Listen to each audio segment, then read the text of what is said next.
ये कहानी लंदन की है, लगभग 19 से 20 साल पहले की। एक लड़की जिसकी उम्र करीब 33 से 36 साल है, जिसका नाम जोयस कार्लो विंसेंट है, जिसका जन्म वेस्ट लंदन में हुआ। इनके पिता का नाम लॉरेंस था, जो कि कारपेंटर का काम करते थे। इनकी 5 बेटी थी। अक्टूबर 1965 में जोयस की पैदाइश हुई।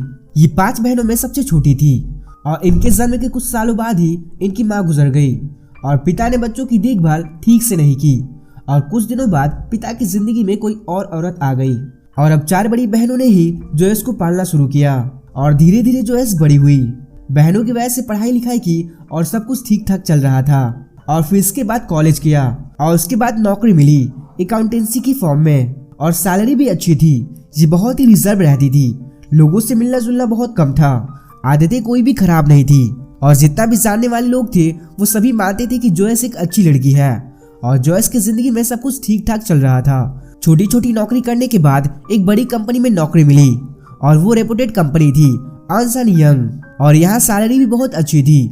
लेकिन कई बार उससे बचपन की यादें बहुत डराती थी। 2000 का दौर आ गया, जोयस ठीक ठाक थी।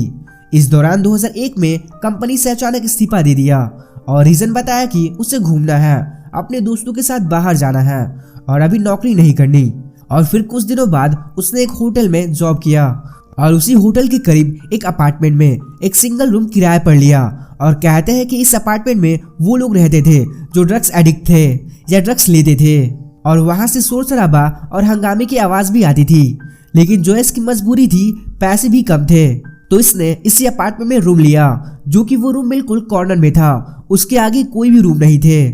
और 2003 तक सब कुछ ठीक ठाक चल रहा था। लेकिन अचानक 2003 के बाद जोयस दिखाई नहीं दी और वो अपने घर से भी बाहर नहीं निकलती। और दिन बीतता गया, हफ्ते, महीने और साल। उसके रूम के बगल में भी लोग रहते थे, लेकिन किसी ने भी कोई खबर नहीं ली। और जोयस के कमरे में लगातार लाइट जल रही थी और टीवी की चलने की तेज आवाज भी आ रही थी। और धीरे धीरे वक्त बीतता है और जनवरी 2006 आ जाता है। आपको बता दे, हाउसिंग बेनिफिट कवरिंग के जरिए पैसे वो सारी चीजें देते थे। उनके जरिए मकान मालिक को किराया जाता था। वो सिर्फ 50% ही जाता था और बाकी के 50% जोयस को देना था। लेकिन मकान मालिक को भी फिक्र नहीं थी। करीब 3 साल हो गए थे, लगातार 3 सालों से 50% ही किराए आ रहे थे। बिजली का बिल भी आ रहा था, लेकिन 50% ही। लेकिन मकान मालिक को लगा कि पूरे पैसे आए नहीं, तो 3 साल बाद मकान मालिक को हुआ कि जोयस को ढूंढा जाए। बाकी के पैसे इसने नहीं दिए और 3 साल का किराया 2-2.5 लाख इंडियन रुपए में हो चुके थे। तो फिर मकान मालिक के कहने पर उस हाउसिंग सोसाइटी के कुछ स्टाफ पहली बार 25 जनवरी 2006 को मास्टर की से दरवाजा खोला गया। जब दरवाजा खोला गया, जो 3-4 लोग थे उनके पैर से जमीन खिसक गई। उनके पैर कांपने लगे क्योंकि दरवाजे के ठीक सामने एक सोफा रखा हुआ था और उस सोफे पर एक पुतला बैठा हुआ था।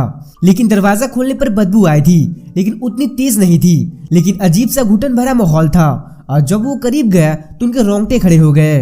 वो जिसे पुतला समझ रहे थे वो एक इंसानी कंकाल था और सोफे पर वैसा ही बैठा हुआ था जैसे इंसान बैठने की पोजीशन में होता है। ध्यान से देखा तो फिर पता चला कि ये किसी इंसान की लाश है, लेकिन कौन है, क्या है, ये किसी को भी पता नहीं थी।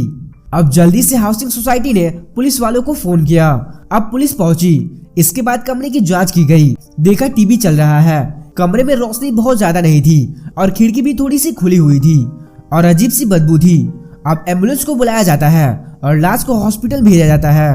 अब ये कौन है किसी को पता नहीं, लेकिन उसी घर में कुछ मेडिकल डॉक्यूमेंट मिलते हैं। उसमें दांत के डॉक्टरों की कुछ पर्ची थी। उस डेंटल पर्ची के जरिए उस कंकाल जो कमरे में मिला उसकी फिर से जांच की जाती है। तो फिर पता चलता है कि ये जो कंकाल है ये कोई और नहीं बल्कि जोयस विंसेंट की लाश है। अब इसके बाद पता किया जाता है कि इसकी मौत कब हुई, तो पता चलता है कि इसकी मौत करीब 3 साल पहले हो चुकी है। अब इसके बाद इसकी मौत की वजह क्या थी?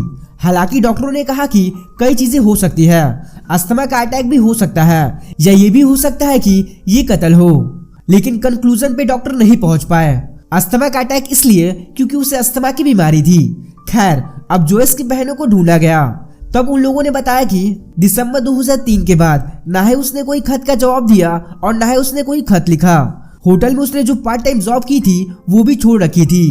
तो उनके बयानों और पोस्टमार्टम के आधार पर यह तय हुआ कि जोयस की मौत 3 साल पहले हो चुकी थी और 3 साल से वो अपने कमरे में ही एक सोफे पर बैठी हुई थी और लगातार 3 सालों तक वो टीवी चलता रहा। क्योंकि बिजली के पैसे ऑलरेडी स्कीम के चलते मकान मालिक को 50% मिल जाते थे।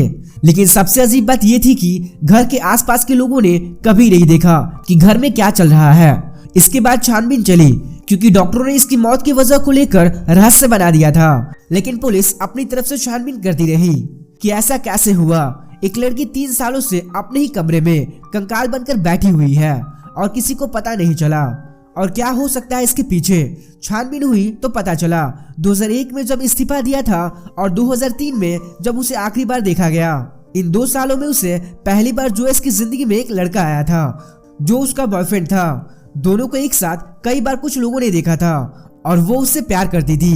ये बात उसके दोस्तों को भी पता था। लेकिन इत्तेफाक से उसके बॉयफ्रेंड की तस्वीर और पूरा नाम और सही पहचान किसी को मालूम नहीं थी।